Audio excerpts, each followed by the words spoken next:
Jim Stockdale is Admiral Stockdale. He was the highest ranking POW in Vietnam. The Stockdale paradox was he noticed that in those North Vietnamese POW camps that the pessimists didn't live. He said, but the really interesting insight was the optimists didn't live either. Because what happened is they'd be like, we're going to get the boys home for Christmas or Easter or July the 4th. And those dates would come and go. And then they would just collapse. They would lose all ability to maintain hope after their hope redemption came and went. And he said the paradox was the people who survived were ruthlessly realistic about short-term realities while remaining relentlessly optimistic about the long-term possibility. I don't know when we're going to get out, but we're going to go home. Right. Right. And that is, to me, is sort of all of us right now. Hello, everyone, and welcome back to the Win-Win podcast. Today, I am speaking to someone who truly synthesizes both the physical and intellectual sides of life, Jamie Wheal. I got to know Jamie originally through his work on the Flow Genome Project, which is essentially a movement that seeks to understand the nature of peak performance, and specifically this thing known as the flow state, which is, you know, those moments when you are playing an incredible sport or you lose yourself in a conversation, those moments where the world sort of melts away. So we dig into all that juicy stuff. But also, Jamie is a prolific writer and thinker on the broader topic of humanity's relationship with meaning. He recently wrote the book Recapture the Rapture, which seeks to understand what he calls the meaning crisis that particularly Western civilization is currently going through, which affects our relationship with the natural world and also with each other, and of course, competition. So he has this really interesting lens of seeing the world through his backgrounds in psychology, neuroscience, but also spirituality. So a really fascinating conversation. I hope you enjoy it. Let's dig in.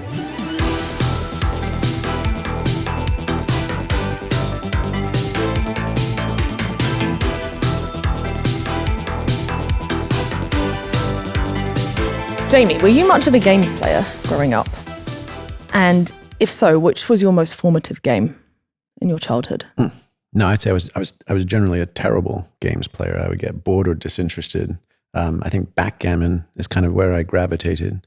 And then for a brief summer, Dungeons and Dragons. But I realized instantly after my first time playing that I was like, oh, wow, this other kid, the dungeon master, is just making all this shit up and we were at his absolute mercy. So the next week, I got the little book on being a dungeon master and then made my own campaigns or whatever they were, and had little treasure maps and put them in the oven with lemon juice to make them all old and that kind of thing. And so for a brief stint, I was into Dungeons and Dragons, but I realized, and in fact, I think most of my friends and colleagues now that are in the X-Risk space or the civilization redesign space, there's a statistically significant correlation where they were dungeon masters when they were kids as well. So the idea of building worlds, that are more interesting than the worlds that others would subject you to, I think that kind of definitely carried over in some way.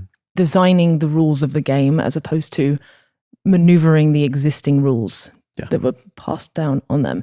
Were you competitive at all? I mean, I feel like yes, obviously always was excited and interested in winning up to, but not past the point that it got ugly or scrappy, or you had to degrade the spirit of the game in order to win. Then I would sort of lose interest or back out. So I got to know your work originally through the book Stealing Fire, which is about harnessing the power of the flow state and ecstatic states in order to sort of unlock not only peak performance, but maximum enjoyment out of life. What got you, how did you get to that point where you were like, I want to hack this very niche particular thing? Because you were a wilderness guide, right? Mm-hmm. This wasn't through necessarily the lens of sport that led you to peak performance. Well, how did you get to there? Well, I mean, it was a couple of distinct insights. The first was, I am a lazy, unmotivated bastard unless it's really fun. So, for instance, going to the gym, my hit rate on that 2 out of 1,000 tries. But then if it was mountain biking to the top of a mountain or backcountry skiing to the top of something to get there for the sunrise and then the fun turns, I would be endlessly motivated. And so I was like, well, what is the difference there? And as I started studying that, and as my wife Julie is a Montessori director, so she had deep training in Montessori pedagogy and education, and we were also raising our own children. I was like, okay, so what is it? What is that big, huge variance about? How can I have zero motivation when it comes to grinding things out, and nearly infinite motivation when it's connected to play or joy or exploration or discovery? And wouldn't you know it, the name for that general field is flow states, and sort of and the technical term is autotelic behavior. And autotelic just means it has its own intrinsic reward for doing it. So I don't do push-ups in order to get fit for spring break. I go skiing because the sensation of turns is delightful, right? I'll see, surfers, surf bums, ski bums, climbing bums. The whole reason that bum is at the end of their name is because they've basically chucked all social compliance and respectability to pursue that thing full time, right? And so my sense was, okay, now I'm super interested in human development. How do humans grow from, infants to toddlers to children to adolescents to adulthood, and through all the subsequent potential steps in adulthood? It seemed to me that we're sort of drowning in information and starving for motivation, right? It's not that we don't know better. It's just we can't figure out how to do better. And what if we could connect those two things? What if you could connect that autotelic rocket fuel of like, I can't help but want to do this thing, right? Because it makes me come alive. It's intrinsically rewarding. And then connect that to the project of human development. So that was really the beginning insight into why do flow states matter, or what is the actual potential benefit beyond just having a neat experience here and there. It's actually, if this guilt and vanity, right, don't work. Most people try to get in shape because they feel bad about being lazy and putting on 20 pounds, or the vanity, they want to fit in their high school jeans, right, or look great for spring break. And neither of those, we know, all the research shows those fizzle over time. Right. That's why our New Year's resolutions tend to peter out and all that kind of stuff. So what if we can harness all of the positive projects of human development and growth and impact in the world to things that are intrinsically rewarding? And our colleague at Deloitte's Center for the Edge, John Hagel, has gone on and validated this outside. And by the way, Montessori classrooms were actually one of the places that the original researchers found were most deeply immersive and generative of these flow state learning experiences. And then John Hagel at Deloitte found that teams that spend the most time in a collective group flow experience, so they're not just each individually, with their headsets on at a cubicle, but they're actually collaborating and relying on each other in order to generate the thing. So much more like jazz, right? That those teams consistently outperformed other teams that weren't, and also, even benchmark market competition. Why do you think that is? Is it because some kind of emergent property when there's a collective action going on, or? Yeah, I mean, Keith Sawyer, who's at the University of North Carolina, Chapel Hill, he's probably the sort of preeminent researcher, and he's literally written a book called Group Flow. And his studies have found, and with some of his graduate students who have now gone on to do their own projects, they've actually found that if I am just me in an individual flow state, a little kid playing with Lego blocks or whatever it would be, that's sort of good for 100 points. If you and I are in parallel play, like we're both playing with our own little piles of Lego blocks, then that's twice as much fun.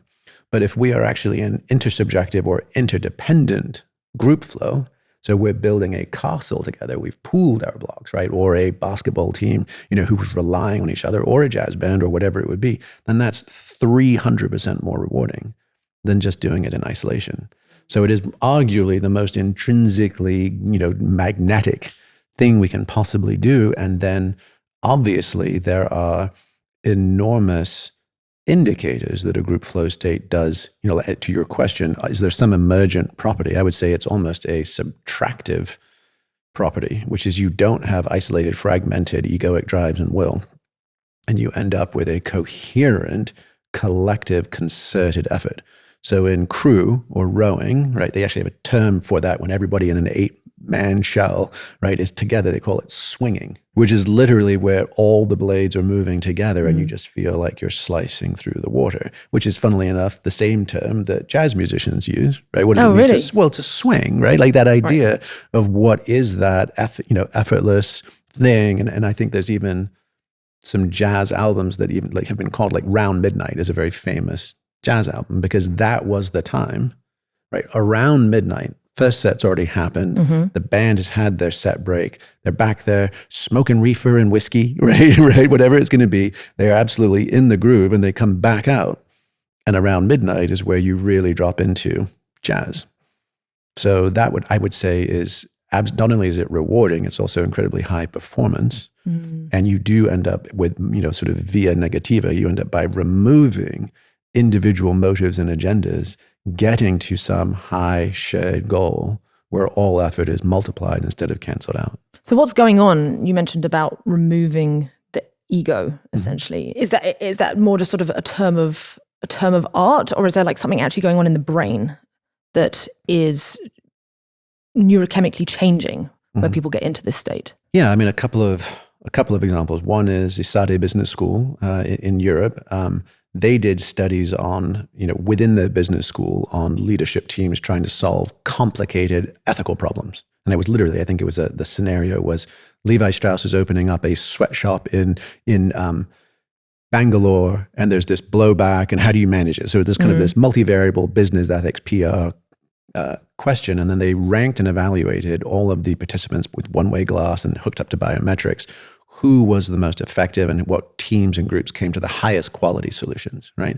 And what they found is that there was no correlation between how much a given person said, how loudly they talked. So sort of airtime didn't matter, volume didn't matter. So no kind of like monkey primate stuff of dominance or assertion. What mattered was which leader was the most coherent on a neurophysiological level. So respiratory rate, pulse oximetry, galvanic skin response, vagal nerve tone, EEGs, and just kind of brainwave states, and how effectively were they able to entrain the rest of their team into that state. So it's a little bit like the old thing of like Galileo walking into the clockmaker's shop and noticing that all the clocks on the walls all swung to the one that had the longest pendulum. Right, and the one and they all go into this like synchronicity. Yes, and the clock with the longest pendulum would end up then synchronizing all the others, right, into swinging. I didn't know that was the thing that happened. Yeah, it's a thing, and I think actually they traced it back so there's not some metaphysical thing. I think it was literally like micro vibrations between the studs in the walls and this and that. But it's always physical, mechanical. But there was a harmonic convergence, right? So just that metaphor of the longest pendulum, right, or the most potently coherent human ends up setting the tone, right, for that everybody else coordinates with. And so that's one example, right, of like what's actually going on. What you could say quite clearly is a synchronization of autonomic nervous response, right, into a collective resonance. And that makes sense as far as, we are tribal primates, right? So mother and child, infants are absolutely indexed to look at each other, look at their mother and cue off micro muscles of the face and all those kind of things. It's an adaptive survival mechanism. We are in a workplace. You look to see who does the boss, who does the ranking alpha look at, sit by, talk to, make jokes with, go out for lunch with. We're all looking at soft power and how do I navigate and negotiate it. And for most of us, that's all fragmented and chaotic, right? But when groups can drop in, that's when you end up with massively heightened performance. And Tom Brady, the Patriots and then, Tampa quarterback, subject to much, adulation and scorn, depending on whose team you like.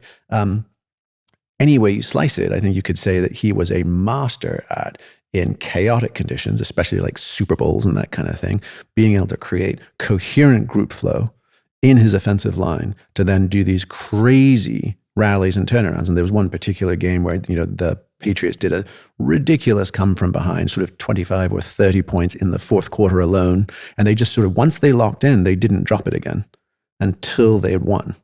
And that was, Brady was the longest pendulum there. So you see that and you think, okay, so now what are the neurophysiological correlates or drivers of that? So without a doubt, some version of mirror neurons, like the idea of I'm looking at and imitating or calibrating to another person. There's also a theory, Stephen Porges, who is a sort of trauma specialist and quite well known, of polyvagal theory. So to establish that as an idea, I wouldn't say it's established scientific consensus, but his theory is that, again, as primates, we're highly indexed to, is someone safe or not? Basically, friend or foe kind of thing. And that we do an awful lot of decoding of safety, security, trustworthiness, intent via vocal and vagal tone. Like my ability to speak, literally the tension in my vocal cords, the congruence of mannerisms, affect, all of these things will then, if you assess and then judge this person is safe, your vagal tone goes up. Your sympathetic response, a kind of vigilance decreases, right? So you've got mirror neurons, you have vagal tone, you have, I'm sure, although there's, again, and our buddy Andrew Huberman has talked about this, like pheromones, is that really a thing, or does it quite behave the way people have said it does in pop science and that kind of thing? Open question, but for sure, scent, right? And calibration, all those things stack up to being where we are both either sort of incented, invited, or encouraged, depending on how we're reading each other, to drop in more reasonably. And that can get weaponized, right? You have marketers and neurolinguistic programmers and folks like that, like model body language. If I'm doing this, then you do this. Say my name and repeat it. All of those kind of things where people try and hack that for other motives or agendas. But in general, it feels good to be part of a collective, and it feels really good to be in that emergent space that no one could have predicted beforehand, where, you're going up into a minor seventh, or you hit that solo note just as I change my chords and the whole thing takes off, or here's a no look pass and you're right there before the goal or the basket. Like, that is arguably the reason why all of us want to play these games together in the first place. Does there always have to be a longest pendulum for the best results? Are there instances where that doesn't happen, where everyone is like truly sort of equal? That's a great question. I mean, the nice answer, the idealistic answer would be hopefully. Of course, yeah. Yes, of course. And in fact, those are even better. But if you take something like drum circles, like hippie drum circles on the beach kind of thing, right? You can run that experiment, because in fact that we used to live in Santa Barbara, and one of our music teachers was one of the linchpins of this Sunday. It had been going on for decades. It was sort of a Sunday afternoon, evening drum circle on the Santa Barbara beach. And usually he would set up with himself, and they were professors at Cal Arts, or this amazing music academy, school in California. They had world-class Afro-Caribbean drummers, sitar, tabla players, like pros. And they would set up 3, 4, 5 of them at the nucleus, right? And then you could have 200 dreadlocked hippies, and they would all sound amazing with those guys at the core. But then there was an afternoon where they couldn't make it. They were traveling, or they were on tour or something, so it was just the hippies and no true musicians. And the thing was just noodly and muddy for the entire duration. And so there's that concept of, like, it takes a field to hold a field. There has to be a nucleus that is coherent as a seed crystal or a metronome or whatever metaphor you want to use in order for the other things to coalesce. Is it possible for completely flat, non-hierarchic emergence into a more ordered, higher energy pattern? I would say hypothetically, for sure. Realistically, I wouldn't bet on it. And I mean, that seems to be the case with almost all evolutionary things. It's the little differences that give rise to novelty and therefore complexity and more opportunities to emerge. If it's a completely homogenous situation, it seems to take at least a lot longer for something interesting to emerge out of that. But yeah, I agree. Like, ideally, it would be nice if everyone could get a go of being the leader. So is that what you guys try and do at the Flow Genome Project? You try to train people how to be the longest pendulum? Or is it more trained to be able to join, to become a pendulum yourself in the first place? I mean, it's equal parts. So the first one is, yes, like basically here's the neurophysiology of optimizing your own nervous system for recovery and resilience and state management. So can you tune yourself to be in the right state, either alert, aroused, soothing, inspiring, whatever it might be, angry, calming, whatever it would be, for the actual conditions you face across a broad spectrum of life. How do you go about training that? Biohacking 101 to start with, right? Which is sleep more, move often, eat well, practice gratitude, make love, get outside, sunlight, all the just obvious stuff that's hyper commodified and sensationalized, but like on the other hand, don't skip it. Don't make it more complicated than it needs to be. And you definitely don't need to buy a bunch of shit to get it done, but do that. And then you kind of go from, once I have my personal self system more or less optimized, or at least doing solidly, now what are the software, what's the interpersonal software that we need to be running to not get wrapped around the axle? Because most of the time, and most of us these days are focused on individual optimization. So I'm crushing it, right? I'm doing all the hacks, and I've got my ice baths, and I've got my infrared, and I've got my Oura ring, and I'm doing all those things, right?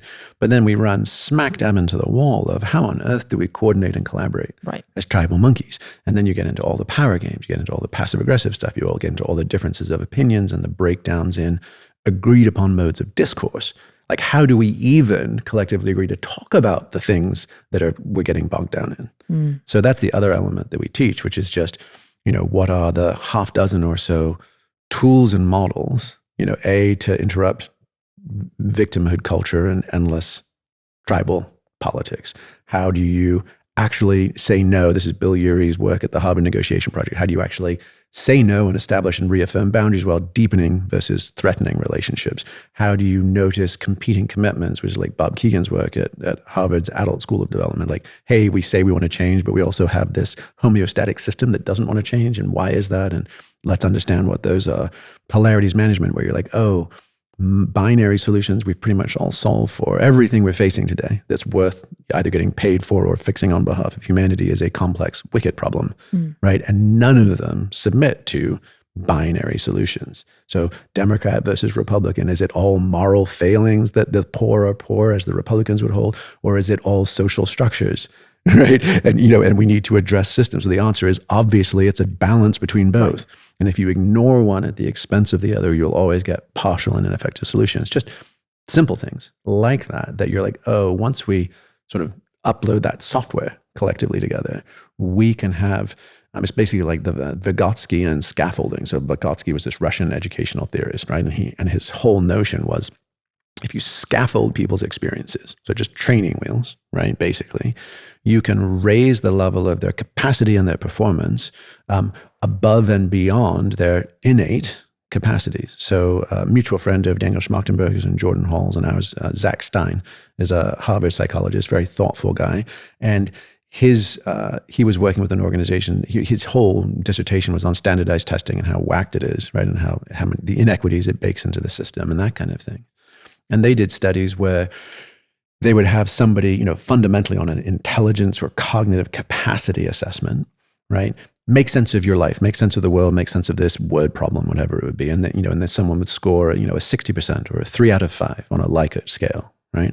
But then they would teach them how to mind map, right? A tool, scaffolding, right? And they'd say, okay, so now everything you just said there, now here, like draw connections, draw bubbles, draw dotted lines, like sort and establish the relationship here about what you were thinking. And then retested them. And they would score a 5 out of 5.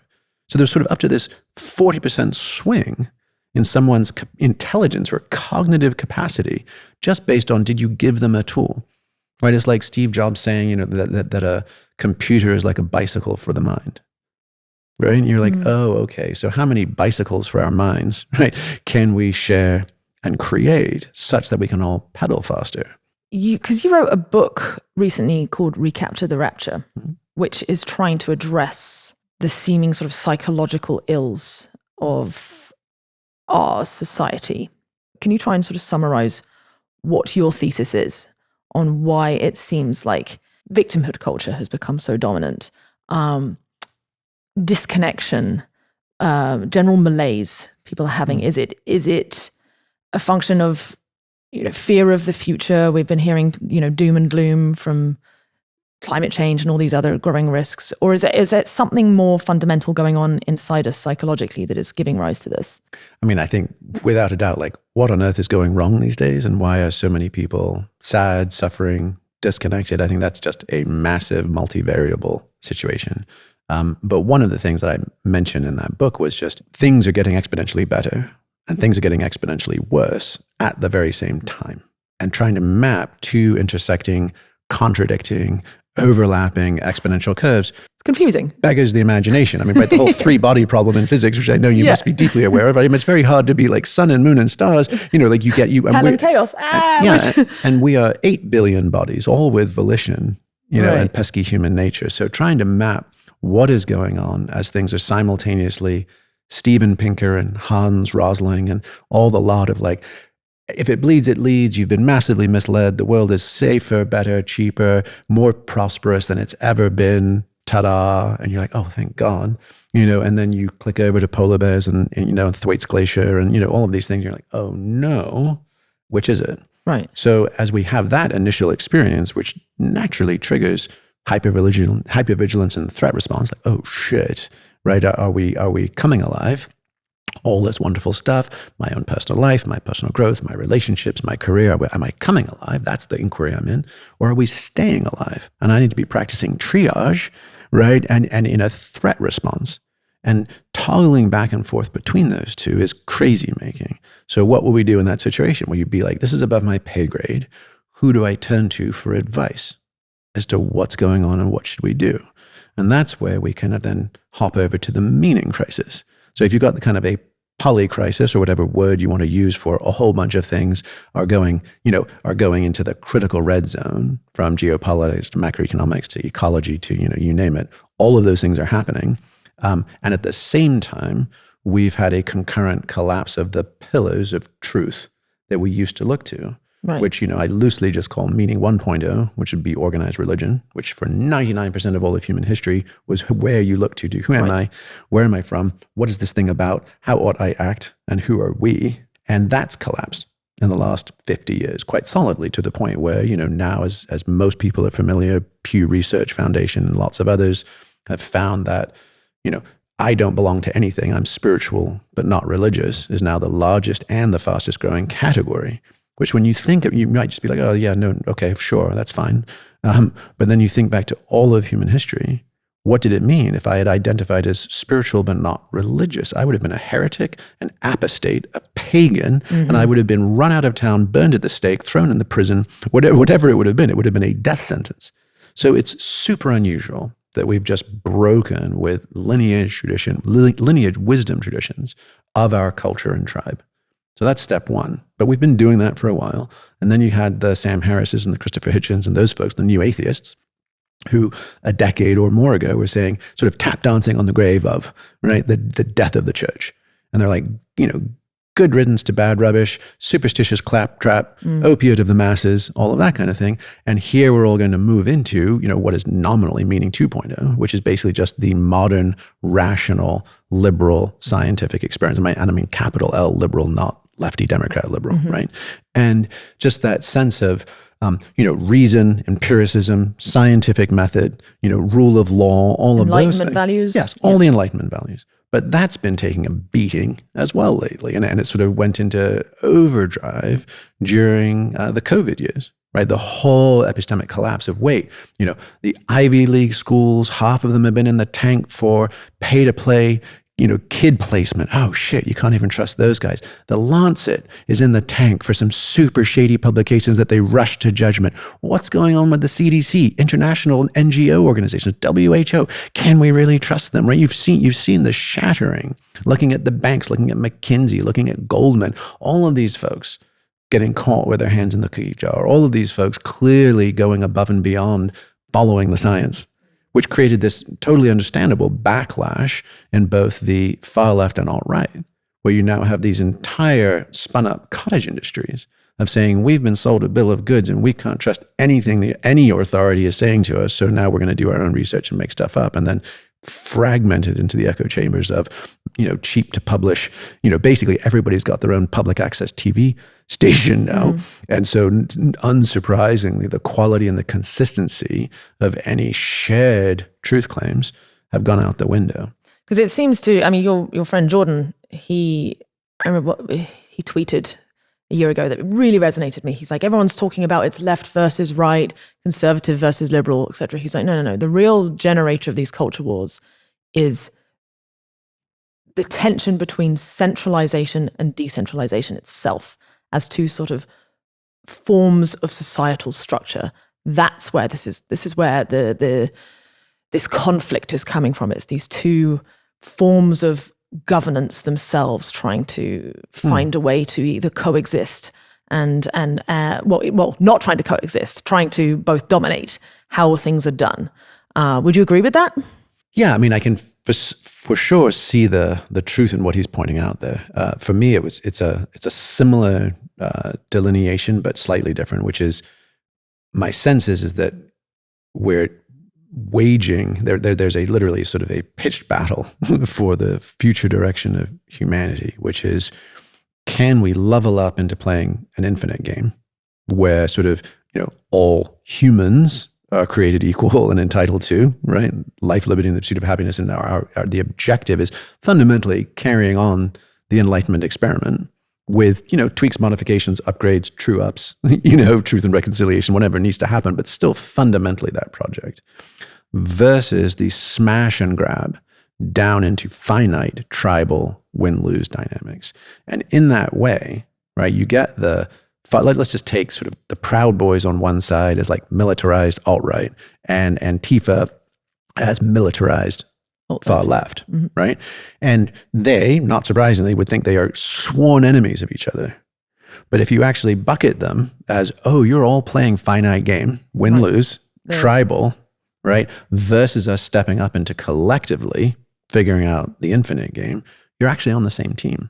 Can you give a definition of finite and infinite games? Sure. I mean, that's James Cass's original terminology. Sweet, fun and interesting little book. He was a theologian and a philosopher. But basically, a finite game is win-lose, and it's sort of you're optimizing to win or lose, presumably to win, within the boundaries of the game, right? And your goal is to end the game by winning. And the infinite game is the intention is largely to continue playing indefinitely and to include as many people in the play as possible. And that's fundamentally the modern Western democratic project. How do we incent income and innovation, but also tax, that productivity to create a safety net? How do we create education and programs and rebates and incentives in order to hopefully inspire and lift people up? Now, that sounds wonderful in the abstract and on a drawing board. It never ends up that way. You have rent-seeking behaviors. You have all sorts of people coming in to put their thumbs on the scale, right? But that is the game. And the question is how well can we play it together? Western democracy tries to be a win-win game as best it can. And it's been arguably the best example of that, certainly beyond the Dunbar number in history. But it seems like it's going wrong. My definition for that, the thing I would sort of point a finger at to say why it's going wrong is this thing called Moloch, right? Which is the god of lose-lose games, essentially. Unhealthy game theoretic incentives, where the outcomes in aggregate of those individual incentives acting on the players create outcomes that are bad for the whole. Do you have a similar definition of Moloch? Because we've talked about this a little bit before. How would you define it? No, I mean, I think that's a solid working definition. It feels like it's, it often gets conflated with capitalism or markets and market incentives. And it does feel like it's, we're talking mythopoetically, so we kind of have license, right? But I mean, it feels like it's something almost bigger than that. It may well be that in its current expression, market capitalist dynamics are one of its most obvious places to see it in action. But it is something, I mean, in some respects, what's the spooky or sinister part, right? Because this goes back to Ginsberg and everybody else, right? And, and the ancient Babylonian stuff. But basically, the multipolar trap notion, right? Which is kind of a subset of all this, which is sort of if there's a almost certain likelihood that someone is going to do the shitty thing, then it might as well be me. Because otherwise, I'm the patsy, right? Otherwise, I get left behind. Yeah. My company fails.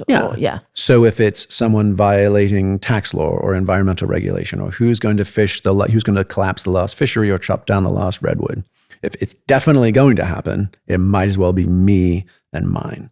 And I think that what that does is it basically indexes that we are now going to justify our behavior based on the near certain likelihood that there are sociopaths or psychopaths in the mix. That's essentially making ourselves sociopaths. Yes. And there doesn't actually have to be a psychopath in the mix to incent all of us to act like one and claim self-defense.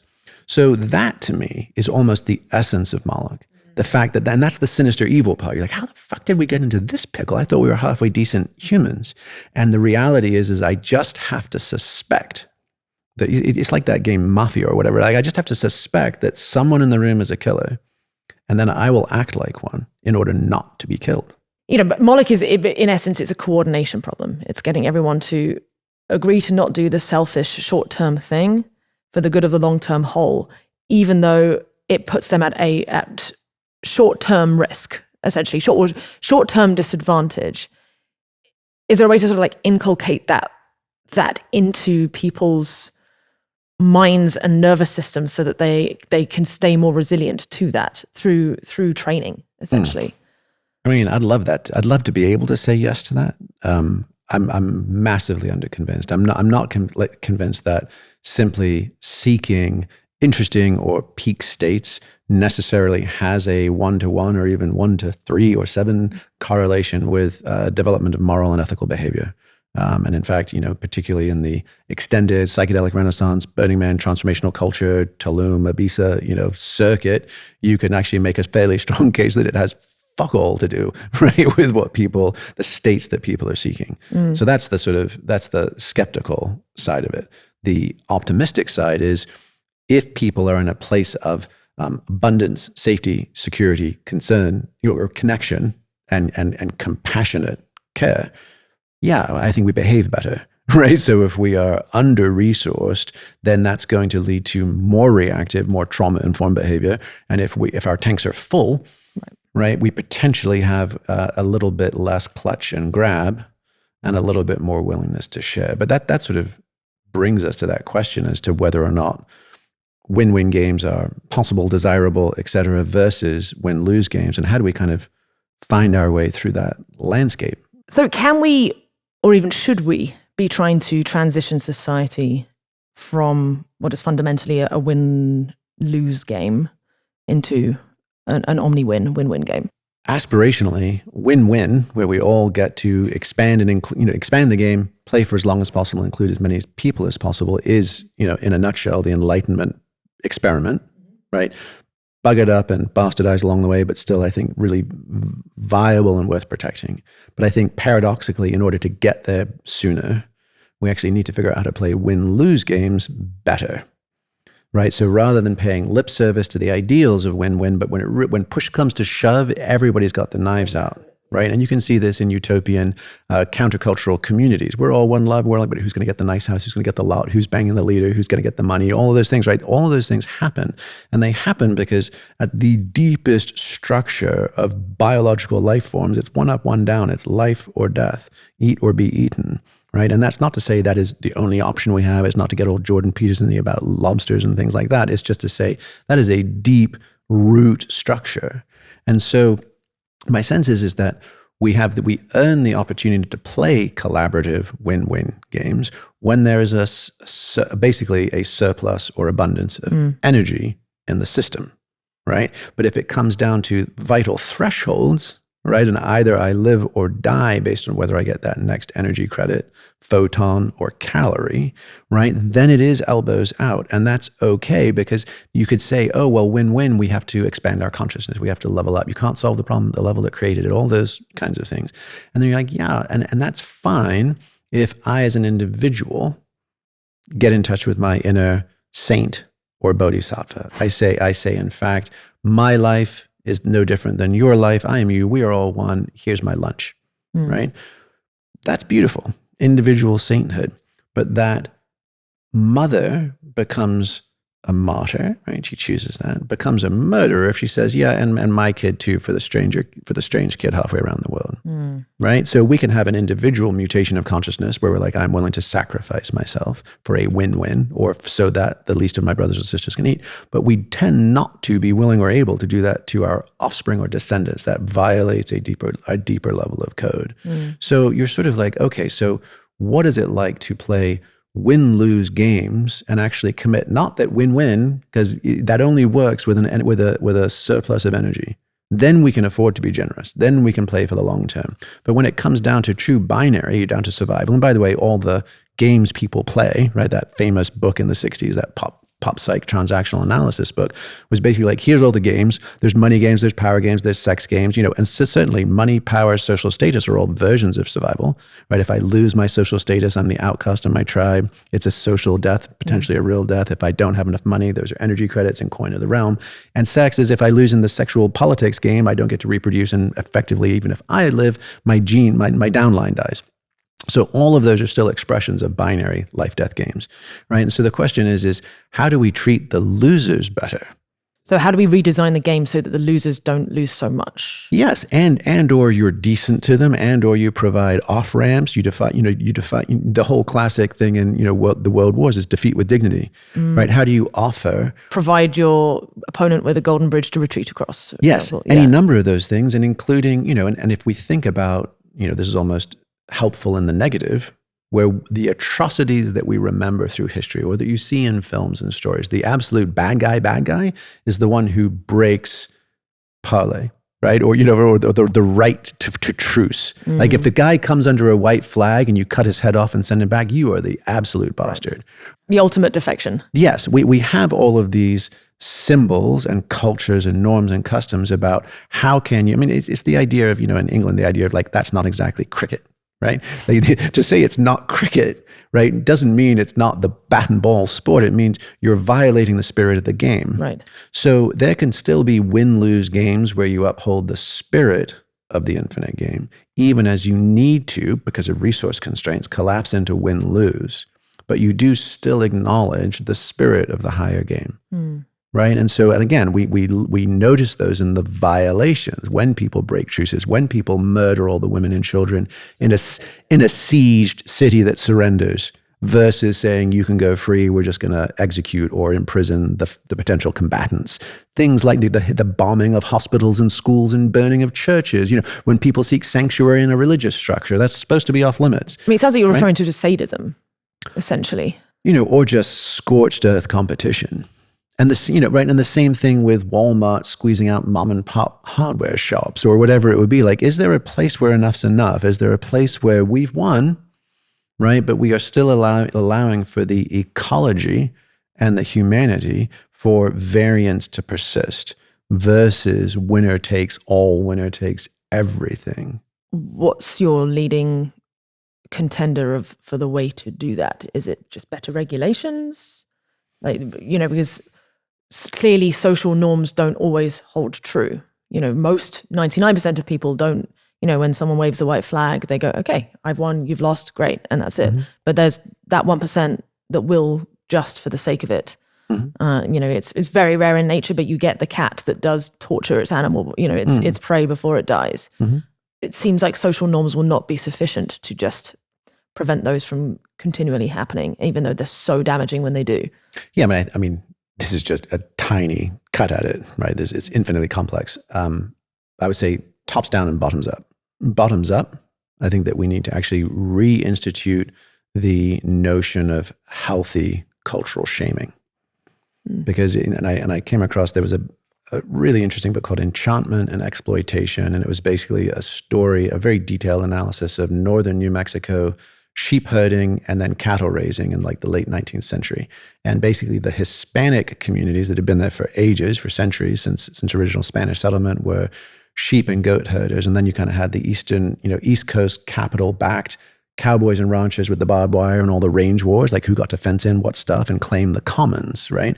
And the idea was that in the Hispanic sheep community, sheep herding communities, there was a natural checks and balances. If one guy got greedy and started growing his flock and all those things, but everybody was still, they had to migrate their various flocks through the same valleys and same watersheds and this kind of stuff, they would get teased. They'd get ribbed, like, hey, what are you getting a little greedy, getting a little gordito over there, buddy? Like, what you doing? Or the aunties and the mothers and the grandmothers would kind of weigh in, and there would just be this social calibration, right, of what was good for the commons. Right. And I think Brene Brown has maybe used these terms exactly opposite than the way I've come to understand them. But my distinction between guilt, right, which is I am unworthy, right, or bad, we definitely want to minimize guilt. But shame, I have transgressed the norms of my tribe, right, is actually an essential tool of governance and correction from Dunbar. Yeah, I use them the other way around as well, actually. Okay. Yeah. So yeah, however we would want to do it, the idea of one of them is useful and one of them is very destructive. Yes, a natural check and balance when I've transgressed the norms of my tribe. That's important, right? And we've diminished that in the whole, no fat shaming, no slut shaming, no to blah, blah, blah, blah, blah, blah, all the things that we've said these days lately. But the actual thing is like shame is an essential corrective when somebody gets overly agentic, egocentric, and extractive, right? So that's one thing. And then tops down would be probably the two policy decisions would just be massively strengthen the antitrust, statutes and prosecution. I mean, Peter Thiel famously said in 0 to 1, like the best thing to have is a monopoly because you basically set rates and control terms. You're like, yeah, that's the best thing for that guy and it sucks for everyone else. So I think trust busting is an essential skill. And then really the only way to kind of neuter Moloch, right, is to go at the Milton Friedman precedent of the singular and exclusive legal and fiduciary responsibility of a board of governance of a corporation is to return maximum shareholder value, full stop. That is the toxic cancer and legal precedent that forces even otherwise well-intentioned people into the zero-sum games that we all live and die by. You wrote recently about the issue with the 14th Amendment, which I assumed was just a uniformly good thing. Yeah. It forced into law the idea that a corporation is a person with personhood, and therefore its rights cannot be they cannot be diminished or threatened in any way. And that has meant that we essentially humans are in service to corporations as opposed to the other way around. Yeah, it's the craziest story I couldn't believe I'd never heard before. And so the truth is the 14th Amendment was famously the 13th and 14th were at the end of the Civil War and were about freeing the slaves and granting citizenship and status to former enslaved persons. Right, good stuff. Great stuff. And this is the weird thing, because even what you said isn't true. It's not that the 14th Amendment guaranteed those same rights of personhood to corporations. It wasn't until 10 or 15 years after it was passed in like 1866 or whenever it was, that there was a different, completely freestanding lawsuit on behalf of Leland Stanford, who's the founder of Stanford University. He was the robber baron railroad guys. And there was going to be a tax on his railroad. And basically, this guy who was a judge, was going to be in the Supreme Court, ended up just being a lawyer and arguing for him, took on the case and then said, oh, by the way, 10, 15 years ago, when that Supreme Court passed the 14th Amendment, I was the clerk. So I was there. All those other guys are dead now. But here's the deal. Let me tell you what they meant when they said persons. What they meant, they changed it from individuals or people to persons, because what they meant was to include corporations. And since the railroad, the Stanford Railroad Corporation is a person, we're subject to the same rights and protections, so you can't tax us. He fudged it. He even produced a little black book saying, see, this is in my diary. It says so. It didn't. And they ran him out of town. They said, you're an absolute bunk guy. But the law clerk recorded it, even though it didn't even work as legal precedent 12 years later. The law clerk recorded it as if it had. And then that recording got dredged up another 10 years later. So now you're into like the 20th century, you're like 1910, 1920. And the Supreme Court held 32 cases or something like that on the actual 14th Amendment, informing the rights of free black persons to have better treatment under the law. They sat 247 defending corporations with the rights of personhood.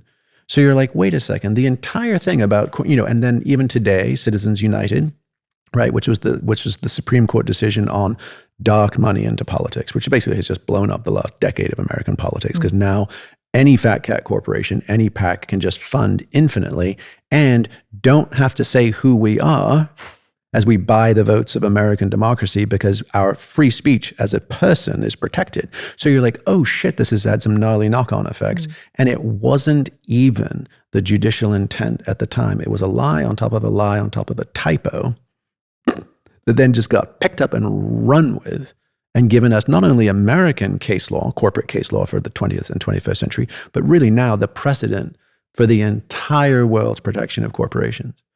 So it's the most upside down thing you could possibly imagine. Right. Are you concerned about the direction of AI specifically? Are you Where do you lie on the doomer to rapid accelerationist curve? Yeah, I mean, my sense on that is I allow myself a handful of things to go deeply on, and then I just tend not to get cluttered. So I don't read papers on CRISPR weaponized bioweapons. I don't read, like there's just stuff I'm like, yep, it's out there, and someone's thinking about this, just not me. And so the thing that concerns me the most debate about AI is the least sexy case. Right, because if you talk about, is it going to be Skynet? Is it going to take over? Is it HAL 2000? All the science fiction and pop culture references we grasp for to make sense of it, right? But the one that terrifies me is just that that documentary, and I forget what it was called, but it was basically on the Cambridge Analytica scandal, and it just went behind the scenes as to how the term "crooked Hillary" got workshopped by their data and analysis. It was the dark marketing agency that was affiliated with Steve Bannon and Cambridge Analytica. It did not spring out of nowhere. It was workshopped with quantitative analysis. They came that out. They sewed it. They pushed it out through all the interconnected media outlets. And then that became the Crooked Hillary, lock her up emails. You could make a case that single quant AI-enabled decision broke Western democracies. The knock-on effects that we are still living through. Everything from Erdogan to Orban to Bolsonaro, like all of this was made possible because that meme was seeded and sown and took root.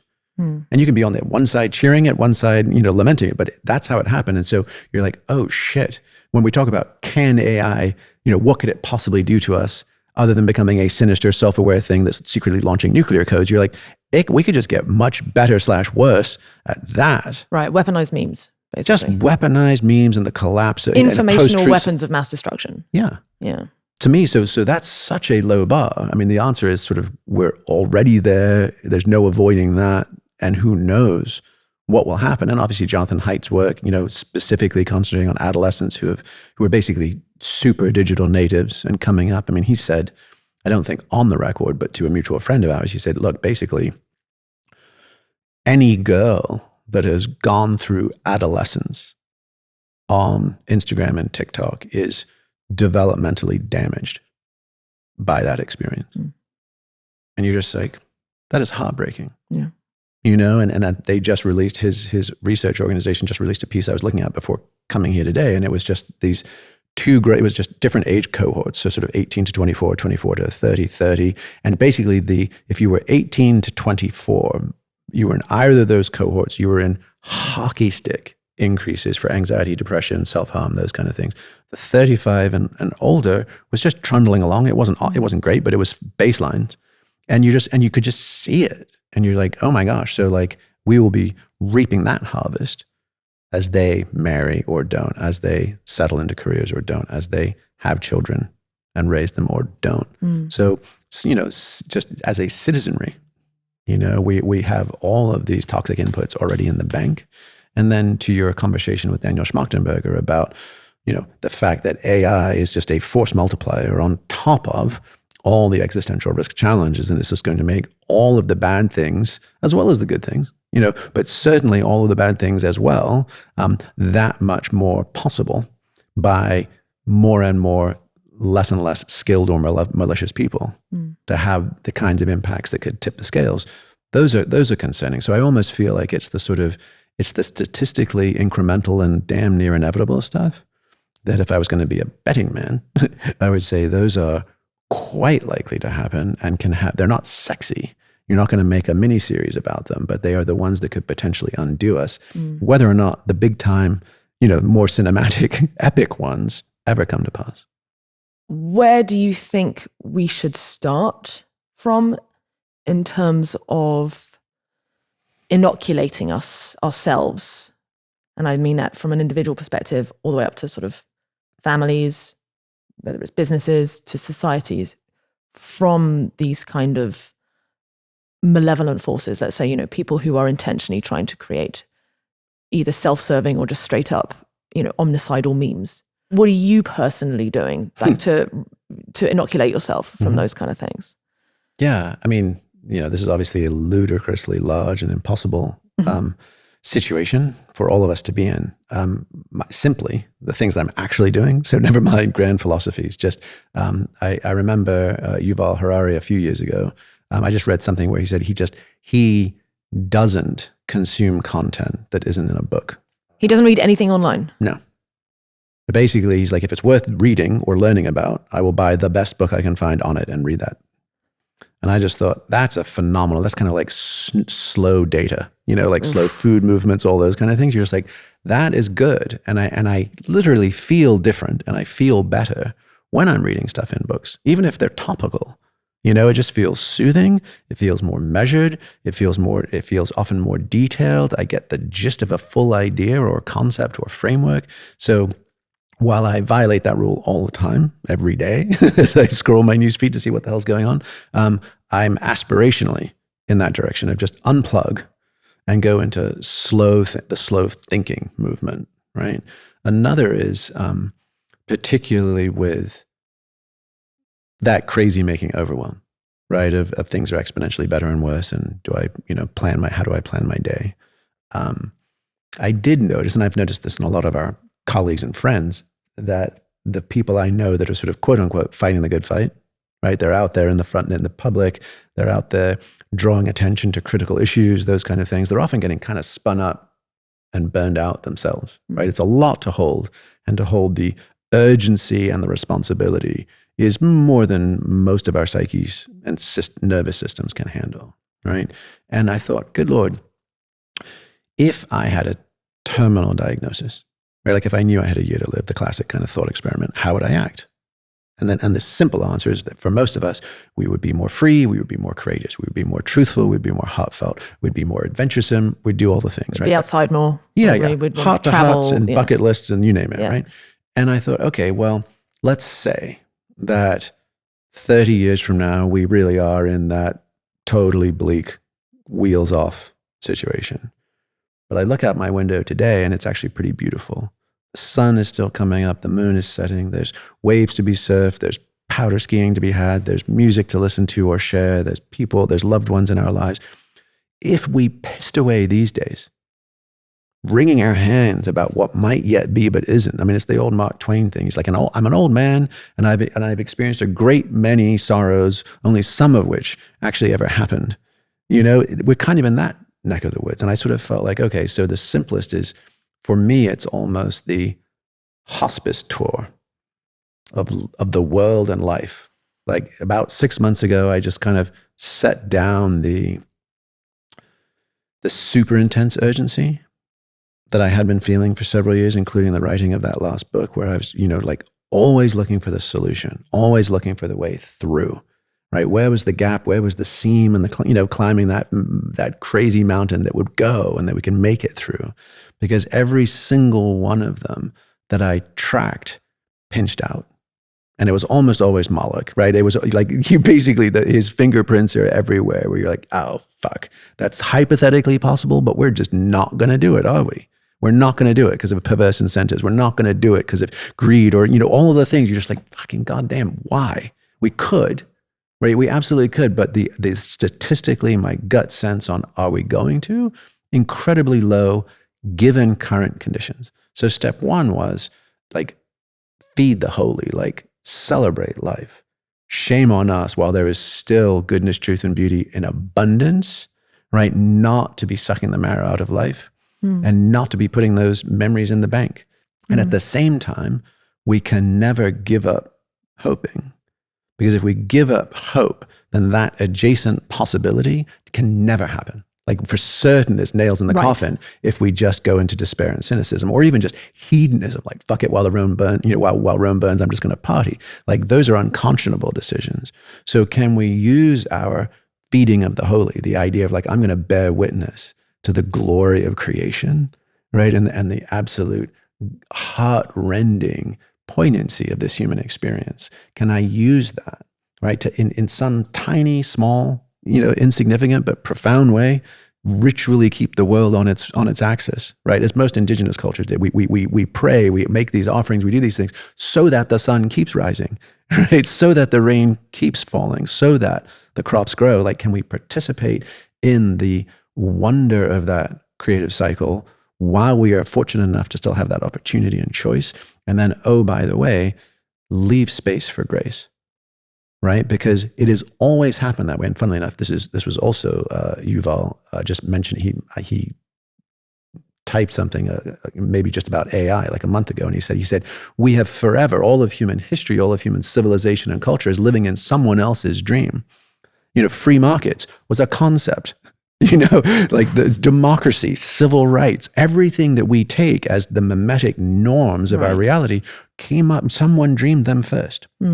So the leaving space for grace is, and how can we dream a way through that we cannot see from here? We cannot, because at least I can't. I've looked, all right? And the people I look up to have been looking. Right. And if you really behind closed doors sit down with most of those folks, it's far grimmer than even the headlines encapsulate it, right? But the reality is we are still amazingly adaptive, cunning little monkeys with opposable thumbs and brilliant prefrontal cortexes. So we can't see from here what adaptations, what permutations, what mutations will happen around the bend. And this goes back to, Jim Stockdale is Admiral Stockdale. He was the highest ranking POW in Vietnam.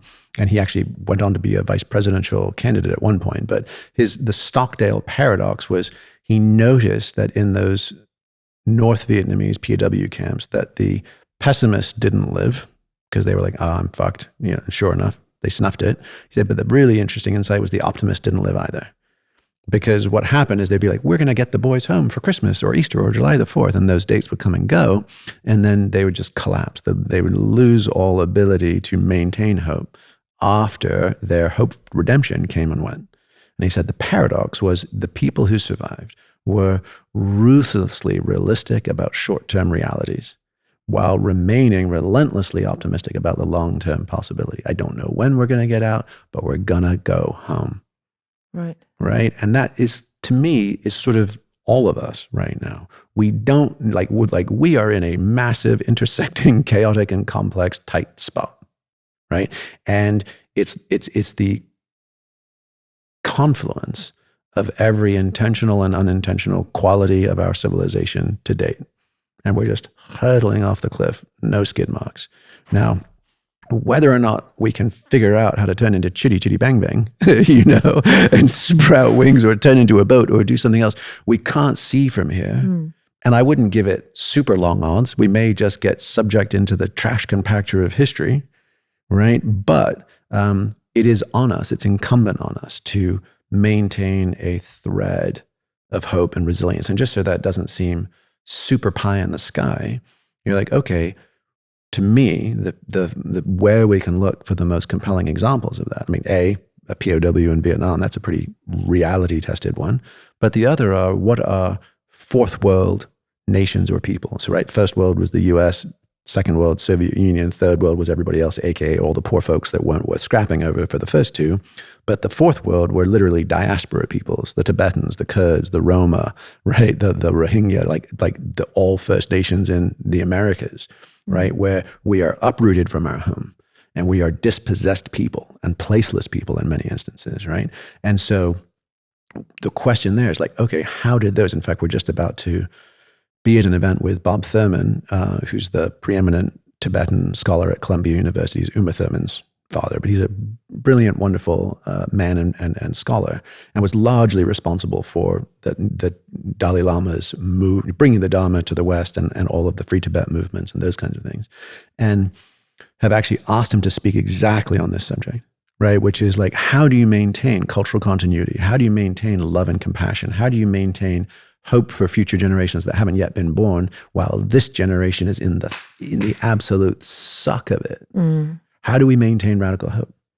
And the key is, as Westerners coming to the end of the tether of our hyper-consumptive, hyper-individualist society, the last thing we should fucking do is do some ideological neocolonialism of like, hey, all you poor bastards that we really gave the short end to over the last 300 years, you seem to have figured out some stuff about how to endure conflict and hardship and chaos, which, by the way, we were sort of responsible for, but now we're realizing we've cooked our own goose, and can you give us any pointers or tips? Like that, we definitely don't want to do. because it just becomes, right, the last gasp of neocolonial extraction and fetishization, right? Of like, oh, you wonderful wise ones who have endured so much, do teach us, like that would be insufferable. To your point about do flow states or do peak states, can they contribute to this, right? An example would be the Native American church, right, which in the late 19th century started as the peyote cult. And Quanah was a Comanche who helped spread it. And it was literally after Indian removal to the reservation systems, most of their worldviews, connections to their place, the buffalo hunt or whatever ecosystem they were part of, shattered. And they were moved to bumfuck wastelands in Oklahoma or all these other places. And yet the connection to the peyote ceremony, right, and the connection and the singing and the prayer in the teepee, right, and it was highly syncretic. So it also included elements of Christianity and connection with Jesus and all of these things, was a profound healing modality. And it allowed there to be rehabilitation, restoration, and community out of a culture that was otherwise in collapse.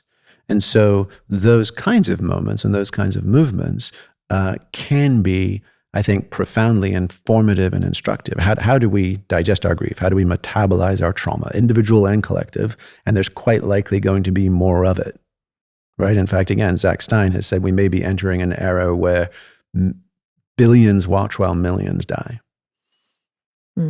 right? And that's actually optimistic. If you think about the UN's reports on climate refugees, for every additional 1 degree Celsius, we're expected to have an additional billion climate refugees. Billion.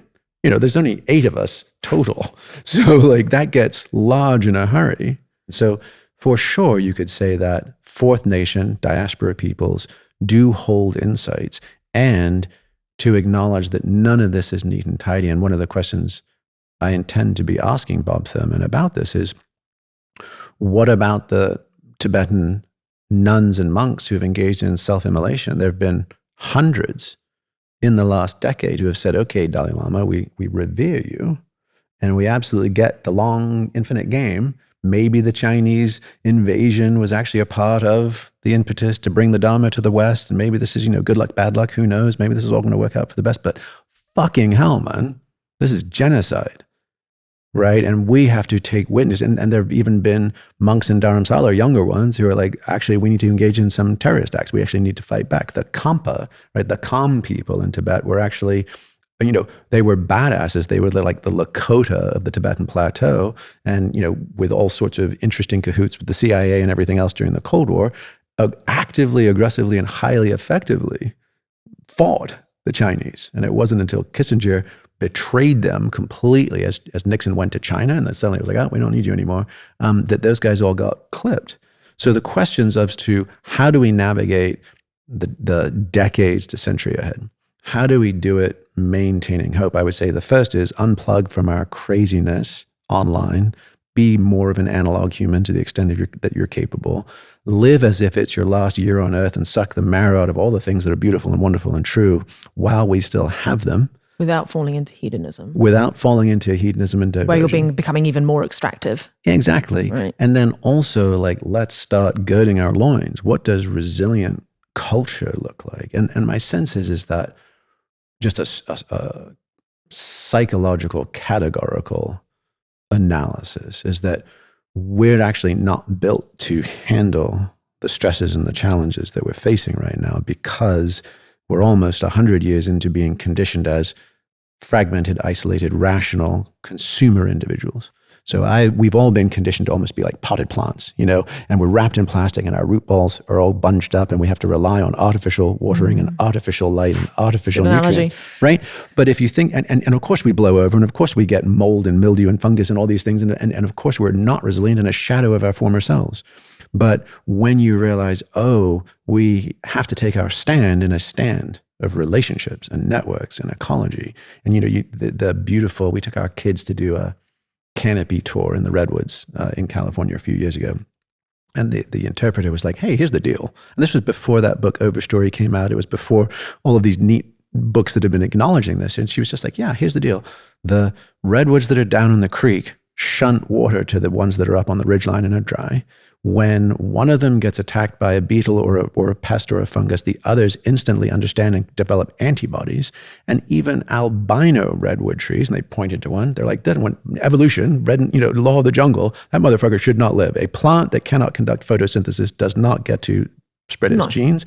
And the entire ecosystem of the redwood grove funneled food to the albino tree. And it was not as big as the biggest, but it was thriving. Wow. So you're like, okay, so what if we moved more towards that, right? Because all of our anxiety, depression, diseases of despair, all of these are coming because we're isolated, potted plants. And if it's I, me, mine now, and that's how we've been conditioned as consumers. Every itch has a scratch, and if not, I pull a Becky and call the manager, right? Or a Karen, right? Like I'm upset. I want mine. My rights, yeah. That is not going to be up to the task. But if you go back to, again, I mean, think of any of those diaspora peoples, like I guarantee you their lives have sucked, roaming, in transition, et cetera. Why do they keep going? It's the Israelites and the Moses in the desert for 40 years. We keep on going even if we won't get ours. And this goes back to that Stockdale paradox. We keep going on behalf of our children's children. And it feels like integrating some form of like 7 generational awareness, right? Which is the idea of like, hey, I'm acting, and not just 7 generations ahead, which is the way sometimes people describe that, but 3 generations behind me. What did my parents, my grandparents, and my great-grandparents do to give me even this crack at life? Almost certainly, for most of us, they had to embrace harder things than we did. For sure. Right? So you're like, okay, hat tip and gratitude, and let me not fuck up the lead you gave me. And then and I stand in the center, and then what's 3 generations ahead of me? I can absolutely wrap my head around my children, right? We're just biologically hardwired. I can even think of my grandchildren. That's not a stretch at all. So add 1 more. And now I am in the center of that 7 generational orbit or ecosystem, bridging time and space. And I'm galvanized in my responses, right? So my stress levels, my fear, my sense of even my own narrative, all get expanded and buffered. And they've done studies that show that children who know the family story, interestingly, who know not just their parents, but their grandparents as well, they less depression, less anxiety, higher SAT scores, higher attendance and completion of university. It's literally like being inoculated. And the story, interestingly, the family stories that are the most inoculating, they have the most positive effect on outcomes, isn't like we kick ass, like go team USA. It's like, hey, this is us. This is who's come before you. We've had our shares of ups and downs, and we're still here. Like those kinds of stories of triumph and disaster and perseverance are the ones that actually galvanize us the best. And you're like, oh, that's beautiful. So really, I would say that the best way forward into our future is to, not in a nostalgic way, but in a respectful and intentional way, is to dust off and go back to the past and realize that we cannot weather this storm as isolated potted plants. And we have to put down our roots into an ecology of relationship, both in space, the stand in the stand of, we take our stand in a stand, and then time, the 7 generations. And that again, doesn't let us off any of the hooks, but it at least gives us a fighting chance. I think a large issue for many people is that they don't have their family unit nearby. My parents live in the UK. I live in America now. Yeah. If I'm having children, how do I give them the same upbringing that I had with my grandparents, a quarter of a mile up the road? A large part of people listening to this will probably be like, yes, absolutely. I want to be, more located in time and space with both my ancestors, and, physically in the same city as the people who I consider my crew, but that is not possible. And how do you marry that up with, online can fit that, bridge that gap to an extent, but then it's making us be more online, which, as you were saying earlier, is something we need to reduce because it is not good for us. So how do we resolve that tension? I think online to coordinate real life is a beautiful level up, right? Online to get lost in the endless looking glasses of refractory projected digital narcissism, not so healthy. So the idea of the ability to find and coordinate among like-minded folks is beautiful. And also, just to kind of expand our notion of what our relations might look like, is that humans have always been these crazy mashups, tribes and bands. I mean, even the notion of like non-chattel slavery, right? So slavery's been around for an awfully long time before there was just like the West African movement, right? And slavery, as it was almost always practiced, was basically we beat you in battle, and we're either going to torture you and kill you, or we're going to adopt you and you become one of our own. And in the same, there've just been recent findings on like Viking grave sites, and they're like, oh, whoa, there's way more Angles and Saxons in the gene pool of Scandinavia than we thought. And what that was it was bringing back slaves, bringing back workers, women adopting usually, or marrying, often women, having children, interbreeding, all of these things.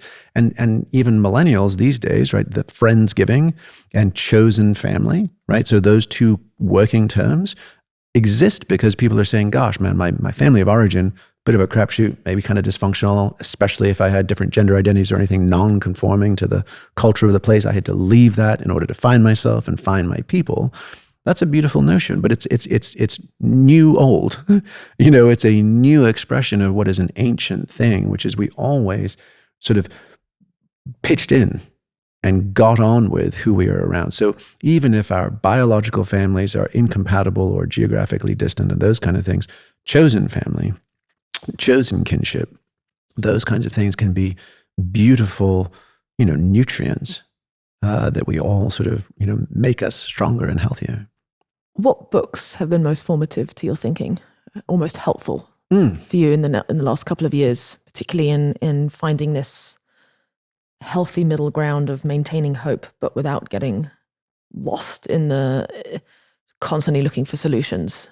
I think the one, and I've been recommending this to everybody lately, is a book called Bittersweet by Susan Cain, and she wrote a book called Quiet, which was how to be like being an introvert in an extroverted world. It was New York Times bestseller for like 2.5 years or something, and Bittersweet is her most recent. And it was her original premise was, why is it that Leonard Cohen songs make me cry, but I love them so much anyway, right? And then at the same time as she was writing the book, she lost both her father and her brother to COVID. So she experienced actual real loss, and then she was also on this sort of more philosophical journey. And her whole thing, it's a little like Pema Chodron and like When Things Fall Apart. It's just this beautiful notion of like, hey, we often think of like Maslow's hierarchy and self-transcendence and all these wonderful things, but the whole toxic positivity thing is real. And she's like, actually, there is this bittersweet sweet spot of being a human. And it is this yearning for something that is beautiful and not yet, right? And this sort of residing in all of the constraints and limitations and heartache and heartbreak of this actual experience. And that is gorgeous, appropriate, healthy. And it's just this wonderful, just kind of like, you mean I don't need to fix this, solve this, biohack this, transcend this, over, daily affirmation this. I can just be in that ennui, And so to me, I feel like that is super helpful to all of us who, you just scroll through Instagram or TikTok or Twitter for this, and everybody's just shouting at you, unasked for, like, here's the things you're doing wrong, and here's what I think you should do, and 10 easy steps, and click on the links and likes and swipe, and you're just like, oh dear God. So I think that one's beautiful. I really enjoyed David Graeber's Dawn of Everything, that big meta analysis of just human civilization. He was one of the advisors for Occupy back in whenever that was, 08 or 10. So he's definitely got an anarchist bent, but his whole thing of like, he basically just critiques the endless rise of civilization narrative. And he's like, man, we've been trying all kinds of different formulations, and we've been coming at this, and we got into agriculture and we abandoned it. And we went back to hunting. We started with cities in Göbekli Tepe, but we didn't have farming. We didn't have priests. And then we buried them all and moved on. And we've just this idea that we are constantly innovating, and that there's all sorts of decentralized ways that humans have done the human thing, instead of we were in caves and then cities and then priests and then cathedrals. Like, he just critiques that and dismantles it in really, I think, fun and provocative ways. Do you know Tyson Yunkaporta? No. Well? He's an Aboriginal scholar. He's like How Indigenous Thinking Can Save the World. In fact, if you're asking for another book, I would say Sand Talk. Sand Talk? Sand Talk. Sand Talk. Yep. And he said something, and this goes back to that 7 generations idea, but he says, sort of, playfully, he was sort of like, you Westerners, right? You're wrapped around the axle of all these childish questions. Like, who are we? And what's the universe? And what's the meaning of life? And where do we go when we die? And all these things. These are things that any young person in any intact tradition would already know, understand, and trust the answers to those questions. Like the idea, this goes back to the potted plants thing, that we're all sort of isolated and fragmented trying to figure this out for ourselves, by ourselves. He's like, those are ludicrously pretentious questions to presume you're just going to take on and solve for yourself.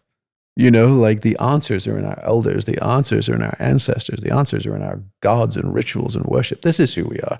This is the way the world works. This is why we're here.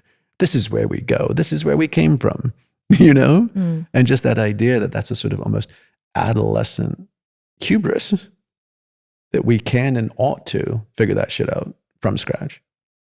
Because I think it's fascinating. I just heard that a few weeks ago and I'm still like percolating on the implications. Okay, do you think we are living in a cosmological game? And if so, what do you think the purpose of the game is?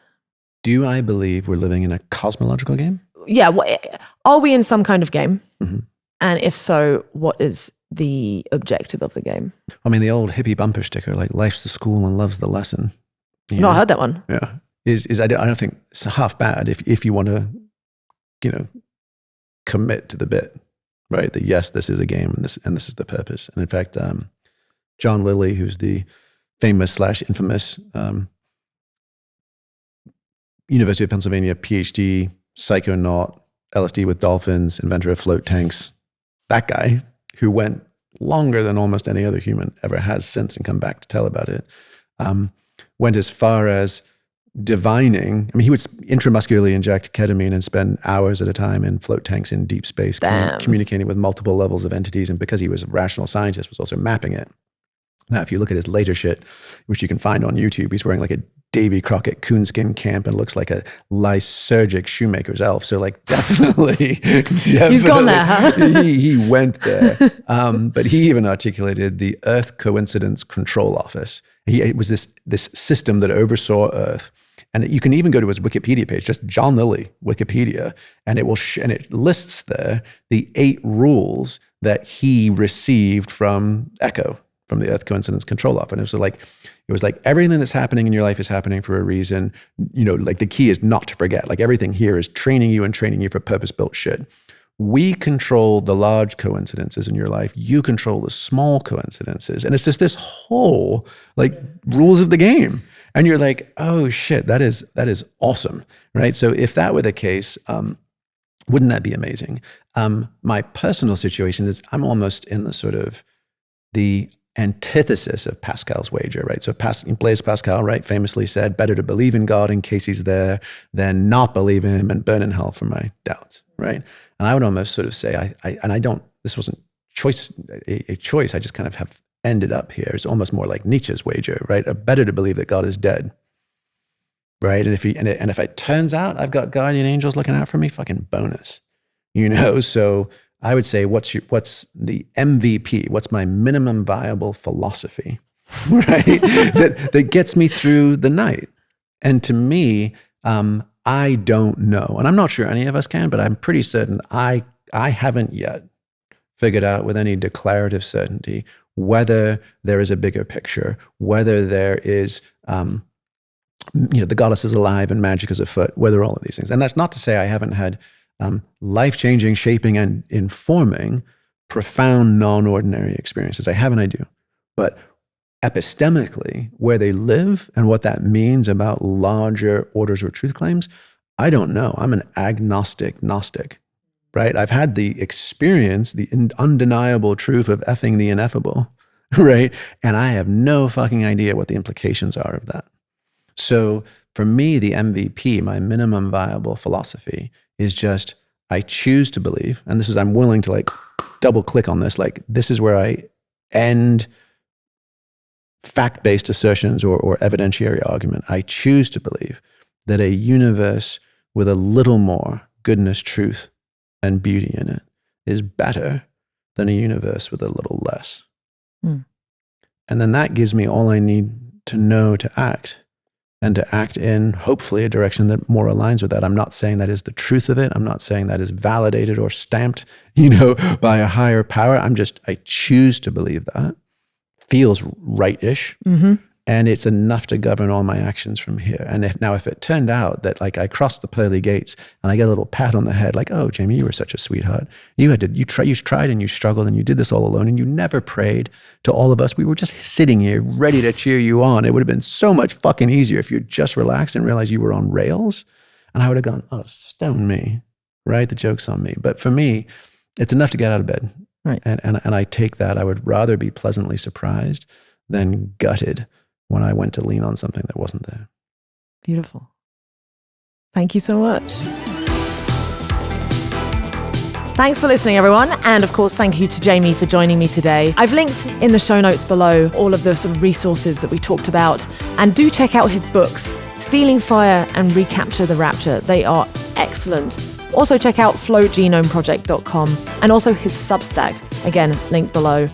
And thanks, as always, to my wonderful editor, Raymond Way, for putting everything together from this, dealing with all my camera snafus, which always happen. And to you all, make sure you subscribe on whatever channel you like to watch or listen to this to so that you don't miss the next one. And until then, may your life be full of win-wins.